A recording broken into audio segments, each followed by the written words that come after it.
Thiruvambady KSEB office ആക്രമണ കേസിൽ പ്രതികളുടെ ജാമ്യം നിഷേധിച്ച് താമരശ്ശേരി കോടതി.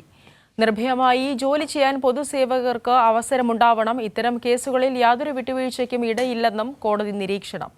മേഘയുണ്ട് കൂടുതൽ വിവരങ്ങളുമായി. മേഘ, എന്താണ് ഇത് സംബന്ധിച്ച് കോടതി പറഞ്ഞുവെച്ച മറ്റു കാര്യങ്ങൾ?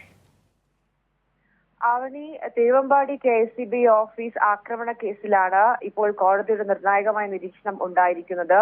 പ്രതികൾക്ക് നിലവിൽ ജാമ്യം നൽകാൻ കഴിയില്ല എന്നതാണ് കോടതി ചൂണ്ടിക്കാണിച്ചിരിക്കുന്നത്. നിർഭയമായി ജോലി ചെയ്യാൻ പൊതുസേവകർക്ക് അവസരമുണ്ടാകണമെന്നും കോടതി നിരീക്ഷണം ഉണ്ടായിട്ടുണ്ട്. ഇത്തരം കേസുകളിൽ യാതൊരു വിട്ടുവീഴ്ച നൽകാൻ പാടില്ല എന്നും കോടതി നിരീക്ഷിക്കുകയും ചെയ്തിട്ടുണ്ട്. ഏതായാലും നിലവിൽ ജില്ലാ കോടതിയെ സമീപിക്കുമെന്നാണ് പ്രതികളുടെ അഭിഭാഷകർ വ്യക്തമാക്കിയിരിക്കുന്നത്. കഴിഞ്ഞ ദിവസമാണ് ജാമ്യം തേടിക്കൊണ്ട് പ്രതികൾ കോടതിയെ സമീപിച്ചത്. ഈ കേസ് പരിഗണിക്കവെയാണ് താമരശ്ശേരി കോടതി ജാമ്യം നിഷേധിച്ചുകൊണ്ട് ഇത്തരമൊരു നിരീക്ഷണം നടത്തിയിരിക്കുന്നത്.